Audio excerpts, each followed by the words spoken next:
I think I'm going to turn it over now to Dr. Dan Ritchie. He'll be interviewing Mr. Paul Holbrook.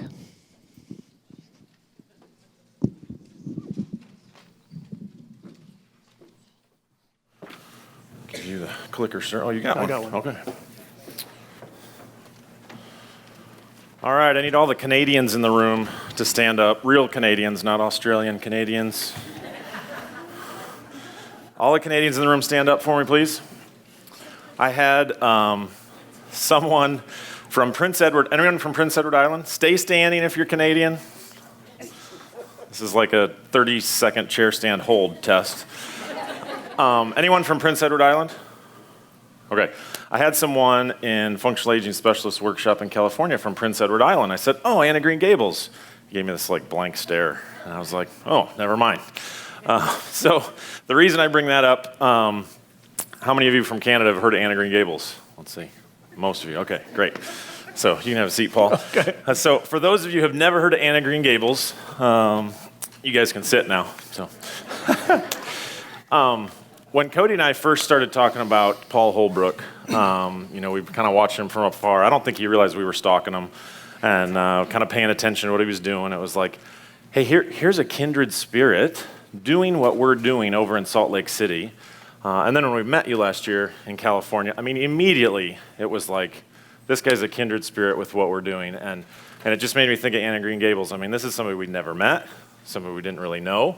And I think you were sort of like, why are you guys seeking me out, right? And we've really been watching what you've been doing, and I would say you've been 10 years ahead of the curve. Bedros has told us we're 5 years ahead of the curve, and I think you've been way out in front of us. And so really thrilled when he came on our board. I think he was honored and humbled that we asked, and we were thrilled that he was willing to do it. So I wanted to interview him because I was afraid if he spoke, you wouldn't really hear his passion for this industry. He wouldn't tell you kind of what's so great about age performance. He would be just too humble because that's kind of the way Paul is, which is one of your great qualities. So thanks for being here, Paul, and thanks for doing this interview. Thanks for being on our board. Oh, you're welcome. Thank you. Yeah. So why don't you tell us a little bit kind of about your history, because before age performance, obviously you were training clients, mm-hmm. Then you did a Ball State program, and you've got kind of some anchor mm-hmm. study research behind you. Mm-hmm. First of all, if I may, I just have to, I don't know, it can get pretty emotional, but just how wonderful this conference is and what a great job you guys have done. I mean, it's a long time coming, so yeah.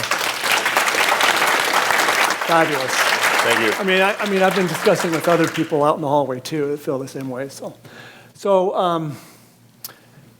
I was, after my undergraduate work at the University of Utah, I was working for some businesses and I hated it and knew it wasn't what I wanted to do. So I had to kind of reinvent myself. So I've always liked to exercise. So I guess it was in the early 90s, I went and did some personal training, got certified through ACE, and knew for some reason I wanted to get into, I knew there was something more about the functionality of it. I mean, back then it was the bodybuilding kind of paradigm.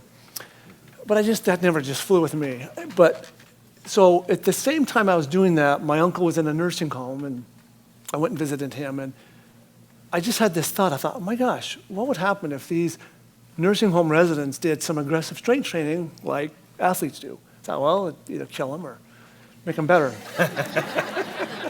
We didn't know. Nobody really, but at that same time, there was some wonderful research going on at Tufts University. And I kind of looked at that. So then I decided, well, I'm going to go look at master's programs. And I found in your neck of the woods, Muncie and Ball State University had a really good exercise program and also gerontology program. So I did that. Do you consider yourself a Hoosier? Is my mic working? My mic working okay? You consider yourself a Hoosier? How many years you spent in Indiana? I'm a Ute.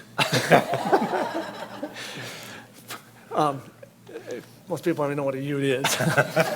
So I did that. I did my internship at Tufts University, and under Dr. Maria Fierrone and Miriam Nelson, and they did this incredible study in the early 90s that I reference to a lot, and you really probably want to write this down. It's New England Journal of Medicine, Maria Fierrone, FIATARONE. And it was a landmark study. It was with 100 residents. Average age was 87. Many of them on walkers, just all kind of chronic diseases. And they put them through a 12-week program, and they had these incredible results. Increase in, climbing stairs by 28%, increase in muscle strength 100%. But that was the key for me. That was like, to me, that was the big change. That was like, these older adults can push and pull and lift heavy things safely. And that's what really changed it for me. And, and also I remember she said, Dr. FAI said, when she sent me down to work with these people, she said, don't baby them. And that was another thing that stuck. So came back to Salt Lake, got back into training, and I was specializing. I put my stamp in the ground back then, just, okay, this is what I'm going to do. And that was a big key as well. So I'm going to work with this population, and did that in a regular gym. And I was in there for many, many years, and it was uncomfortable because it was the loud music, and it was, the equipment was hard to get in and out of, and so forth and so on. So then So you'd kind of planted your flag, I but in the wrong environment. I did, because that's where I had to start, for Right. one. Yeah. So then in 2005, I then opened up, I knew I wanted to create a facility that was, especially for them, and I did that. And I didn't have any money to do that. I didn't have any, I'd go to banks. So I had to do this all on financing from the banks. But I went out to bank after bank after bank because they kept declining me. Finally, this one bank said, okay, I'll give you 15. And I thought, great, 15,000. So I took it, I went back to some of these other banks, said, look, this bank did this. And they said, oh, okay. Then I started to be able to collect some money and started from there. And then after about 7 years there, we partnered with my partners, and we built a building. We have about 3,500 square feet. It's 2 levels. We're on the top level, and kind of just keep going. We have 6 trainers, and that's kind of how it's started. Now I have to share this funny story. So Cody and I, it's Fitness Business Summit a year ago, and we'd been talking to him on the phone, and he's helping us develop the certification program, but we never met in person, right? So we go out to dinner, and we start talking about his business model, and we start talking about, well, how many clients do you train at night? And I think Paul's like, we don't train anybody after 4:30, and Cody's like, what do you mean you don't train anybody after 4:30? And I was like, you seriously don't train anybody after 4:30? And I think then Paul was like, well, every once in a while we'll take a lawyer or an accountant at 4:30, but we close our doors at 5. And Cody and I were just like, wow, really? And you want to share kind of how you explain that to us and your model and why you don't train people after 4:30? Well, because they don't want to. They want to get home. I started early. I started at 6 or 7. But they're available during the middle of the day. They've got the discretionary income, and they're retired. So we're busy throughout the whole day. And quite frankly, really, they just don't want to work or come in and train after 5 o'clock. So I'm through typically around 2:30 or 3. Now, we have other trainers that will work later in the evening, but not that much later. I mean, I'm gone, but they're there, seriously, they're out of there by 6. So we kind of have a normal kind of business work schedule where we're there 6 or 7 or 8 in the morning, and then throughout the day, we've got plenty of work. And then we're finished in the evening, and it's been beautiful that way. The interesting thing for me and Cody was you basically said, we just don't need to train people after 6, and we don't want to do it. Mm-hmm. We have enough clients, we have enough business, we don't need the revenue, and you like the lifestyle of going home at 2:30 in the afternoon. Oh, I do, yeah, absolutely. Yeah. So that was. I mean, that to me and Cody, that was like, I never thought about a training business that shuts their doors at 5 o'clock. So tell us about your average client. I know you're going to share some client stories. So kind of your average age client and how many people you're training in their 90s and that sort of thing. Yeah, so average age is probably around 68, 69. So, we do have our 40 and 50-year-olds, and we have, our 80 and 90-year-olds. We have quite a few of those, probably 5 in their 90s and several in their 80s. We have an orthopedic surgeon who's still very much working. I mean, she's 52, really strong. But she does this because she was noticing that she was getting kind of a little weaker on having to pull, those bones to get them in place. And so that's one reason why she came to us, because she needed to keep her strength up for her job. So we kind of have the whole range. Yeah. I know you definitely skew a little bit older than our facility, where our average age is about 58. So, well, why don't you share some of the stuff you have for folks in terms of your facility? And I know you have a couple of amazing client stories you wanted to share as well. Okay, so yeah, I want to see, so this is our facility. The upstairs, you can kind of see the lights there, and we have a restaurant below us, which is kind of nice. They've got a great venting system, so there isn't any of the fumes Okay, coming so I have up. to ask, because I'm sure some people are like, well, wait a minute, your facility's on the second floor. How do your clients that have issues with stairs get up there? Elevator. Oh, okay. So we have an elevator. Very important. It's very easy to come into. We have great parking. It is an easy way to come in, and we do have that elevator. That was, I mean, I wouldn't have done this if I didn't have an elevator. I would have, but that was a necessity.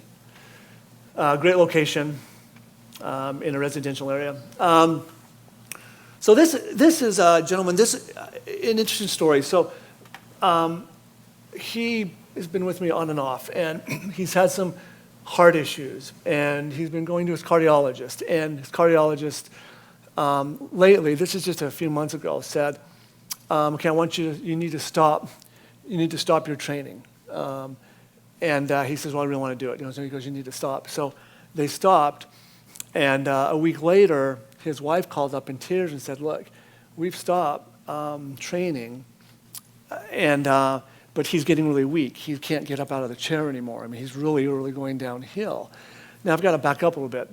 His doctor really doesn't know what he just heard personal training and heard exercise, and he didn't understand what we do. So I told him to come back in and we would talk.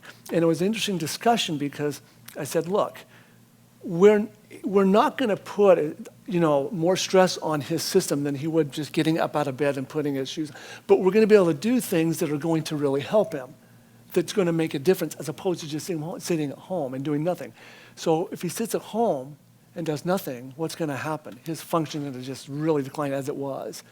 So against the doctor's orders, I hope there are any medical professionals in here, but came in, and within a week, back in a week and a half of training, appropriate training, not over, boom, he was back and his levels came back up, and they were really happy to do it. They went back and told the doctor was fine with it eventually. But anyway, it just, it was just an illustration of like, you got to be very kind of aware and mindful of what it is you're trying to get, right? Because, if he stays home and his function goes down, what good is that? Yeah, right. Okay, she's been with us for a long time, doing a rear foot elevated split squat here. She came in, she's vegetarian, had osteoporosis issues, and now those have reversed. Now she goes back and she doesn't have any osteopenia at all. She doesn't take medication. That's why she came to us, because she didn't want to take medication. And the best part is she sets us up with her accountant, and she writes this all off. She gets a note from her doctor every year. She has to get that note every year, and then she writes her training off on her taxes. We need to get that tip from her. Yeah. Pass that along to our clients. Yeah. So we have a lot of natural light, these huge windows, which is just fabulous. And I couldn't get all the trainers in at once. I've got some over on the right, some over on the left, but here you kind of see a little bit of kind of what's going on here with the trainers. And that's the clock, so it's 1:32 in the afternoon? Yes, it is, exactly. Good. I didn't even notice that. How many trainers do you have working at 1:30 Well, in the 1, 2, afternoon? 3, 4, 5, and there's 6 total. You can't see 2 of them. Okay. Yeah. So that's just interesting to point out, because Rob, who actually works in Bedros's office doing Coolian videos, he came out to our facility, and we about drove him nuts because he couldn't film in the middle of it. He's like, well, we'll just come in and film at 2, right? So like, if he ever films any videos for you might remind him that at 1:30 Right. it's not going to be quiet, Right. Because his mentality was, well, your gym will be quiet between 12 and 4, we'll just film then. I'm like, Rob, we have like 6 clients at 1, 1:30, 2. He's like, is it ever quiet in here? I'm like, yeah, after 8 o'clock at night. So, at least at your place, you can come maybe after 6. Right, yeah. Okay. This is Barbara. She's kind of our poster child. She's 98. She has a 10-pound vest there. She's phenomenal. Her hearing, her sight, everything is just perfect. She's engaged. You put a 10-pound vest on a 98-year-old? So, am I doing something wrong? No. That's awesome. So an interesting story about her. I guess she's been active her whole life. Oh, and so I've been with her for 15, 17 years, and her strength has not gone down. So we have like this little mini lab. We've got one of our, he's not in this picture, but one of my longest clients is 22 years. His strength has not gone down. It's stayed the same. Okay, say that again. How long has she been training with 17 years. 15 years. And, Wow. and so our loads are just the same. If not, and I'll show you our last slide, where her strength has actually gone up a little bit. And I'll show you that at the end. But Amazing. Awesome. interesting, last summer, so she goes to Palm Desert in the wintertime and then comes up in the summertime. And anyway, last summer, she was in this room, and she grabs me by the arm, and she says, "Paul, I put a bar in my bathroom." Ooh. I know, and I'm like, "Barbara, you're a poster child." In my mind, I'm thinking, no, you're not declining. What's going on? I'm thinking, "Barbara, you having a hard time getting off the toilet or out of the bathtub?" She goes, "No, I put a ballet bar in my bathroom so can she do her stretches." And true story, I swear. She's fabulous. But she's always moving. She's always proactive about it, and that's a huge key. Huge. Movement begets movement. We can't get enough of it. We just can't. Okay. So it's Eleni, one of our trainers on the left, just working. This is going to be a simple bird dog with one of our clients, Roger, and then the gal on the right doing some carries. Roger on the floor, I was working with him last year and had him working pretty hard, and he's kind of bent over and he says, "What are you trying to do, kill me?" I'm like, "Of course not. No. And I get it. This isn't genocide. This is gericide."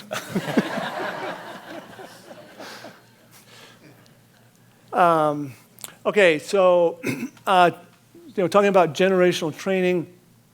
Well, so here's a deadlift with Rita on the left there, and we've got these wonderful risers for deadlifts, and we do a lot of there's no better. That's just like do that exercise, go home. Do that, boom, you're done, go home. Just drop, just a fabulous exercise. But we have these risers that we use. So if we have to start them up high and then work our way down low. That's we were up higher than that, but that's as low as she'll get. She has some plates in her ankle, so she doesn't have the mobility in her ankle to go much lower than that.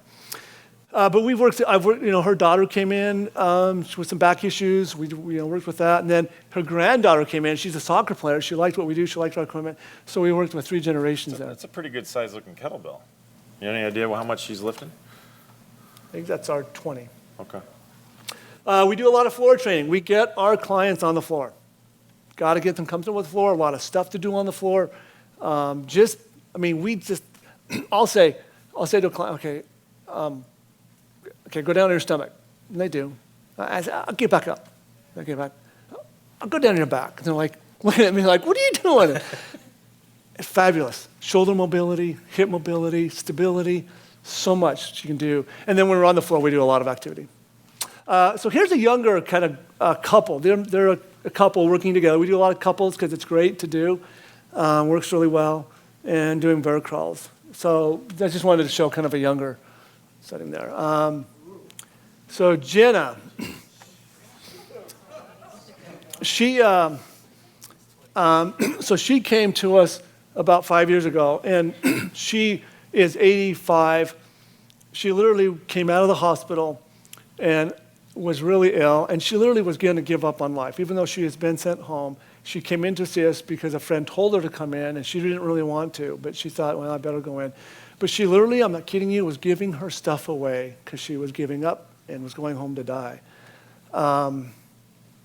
She was on 7 medications, and now she's only on 1, which is a thyroid. Wow. It's changed her life. She's back in the community. She's a business consultant, so she's doing some consulting with us. And it's just totally changed her life for the better. But I think this is a video here. She's filming it. Let's go. Head up. Drive, come on. Okay, one more. 100 pounds. Drive through the hills. Go. Oh, yeah. Good form. Now, again, it doesn't look like but her lower back, lower daughter curve is locked in. She's safe. We're fine doing that. I mean, but 100 pounds. How much does she weigh? She looks like she only weighs 100 pounds. Yeah. But again, do that, go home. It's fabulous. Now, obviously there's strength moves. I want to just mention, huge proponent of power. Even though this isn't power, they're somewhat synonymous. I'm a huge proponent of power, have to put the power in there, even though a lot of what you're seeing here none of this stuff is the power moves. Okay, here's Barbara, back to Barbara. So she's, well, she would have been 97, this is last year. What are those Atlas men? What were they called? Bodybuilders? Atlas? No, Atlas, Charles Atlas. Yeah, here we go, Barbara. So 97 years old, lifting. Come on, be strong, keep the head up. Okay, do one more. 80-pound. So it's an 80-pound dumbbell. Deadlift, up, tight. Jenna was doing the 100. There we go. And then bring it out, good form. Good. How much do you weigh again? 111. Okay, and you're lifting 80 pounds, that's pretty good. You're 97 years of age. All right. What's more? No, unless you want to. I thought you were waiting there. No, that was well done. Okay. Good work. Okay. When she winters in Palm Desert, does she train with someone? She does, yeah. Okay. She does, yeah. Okay. Oh, that's tremendous stuff. Do you have any more slides? Any more stuff? That's you it. want to show? Okay. But if I may, I Yeah. mean, so we have it, it's a contemporary feel. It's conducive, it's non-intimidating. A lot of times we don't play music. If we do, sometimes we'll play 50s or classic rock. But we really want to keep the noise level down, so most of the time there isn't music. We have 2 life-size photos of Marilyn Monroe and then Charles Atlas. Charles Atlas, anybody? Yeah, right. Everyone, all the speakers have, I love you. Anyway, so, and they really identify with that. And having those visuals has been helpful. Cool. Now, one of the top questions, and we're gonna have questions for Paul. So if you guys want to start lining up at the mics in a few minutes, one of the top questions we have had probably for the last 3 years are: you guys going to franchise? Is FAI going to franchise? You're going to have FAI locations? And we keep saying no. We have no plans to do that. We really want to coach businesses, and actually the last year and a half, the businesses I have coached have been trainers that train in people's homes, trainers that train in Anytime Fitness, trainers that have their own studios, kind of all over the map. And we don't want to do franchising. But when we heard that you wanted to do franchising, we were really excited about that. And I know you're really just starting that this year, opening that up so people can have your business model and do your franchise. So just in a couple minutes, tell people about that. I know they can obviously, have lunch with you and meet with you in the hall and follow up. But so how's the franchising work? How's the concept? And why did you want to franchise? Because you guys told me to. Good answer.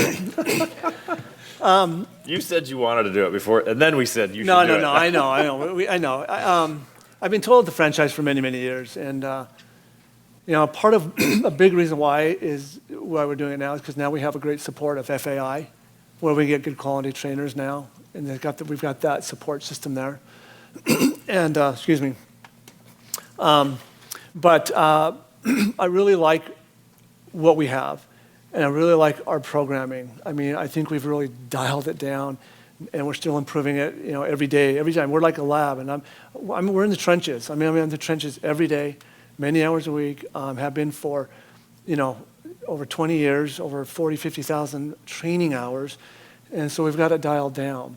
And, there isn't all that very many good programs out there. And so, gosh, if we can get this out there where we can provide really good programming for more people, then all the better.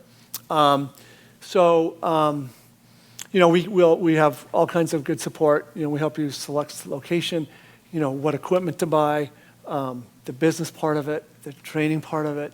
It's all there. It just makes it super easy kind of to get into it.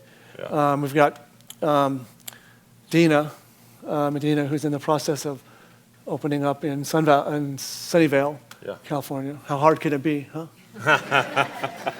Yeah. Yeah, that's great. So if you're interested in finding out more about Age Performance, obviously you have lunch with this guy, track him down. You got a booth out here in the hallway where they can kind of get more information, that sort of thing. So let's take some questions. So can for I Paul. just, and if I can just end by quoting what Dr. Abraman said. Yeah. She said, if you leave here without buying an Age Performance, it'll be the biggest mistake of your life. I think I heard it that way. Yeah, that's the way you heard it. Yeah. Hi, and this can be for Dan and Paul, because I've struggled over 30-some years in really connecting with the healthcare system and talking with doctors We used to do lunch hour breaks at our local hospitals to inform them of how important physical activity is and other wellness interventions are with our older adult population. But I was just curious, have you ever had any invitation or an open connection with your local physicians to say, come on in, see what we're doing, see how our clients are responding, just to get a little bit more education out there? I know it's coming, and I'm glad to see Dr. Tate here because he's fantastic, but we're struggling with that. And the personal trainers who are all here, you're going to continue to struggle with that. We've worked in the industry to try to get third-party reimbursement, a whole bunch of stuff going on, so I just wanted to hear some feedback from you. Yeah, it's a struggle, but getting better. When I first came back from graduate school, and started doing, it was like talking to a wall. We've had conversations about this. It was like talking to, it was awful back then. It's just terrible.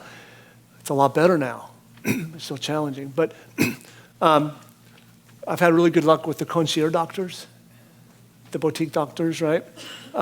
We had an event where they came in for some hors d'oeuvres, saw the place, told them our program. They were blown away.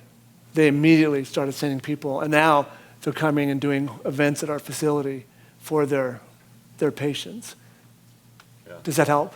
I guess what I would add to that is focus on the few physicians in your market that really value exercise as medicine.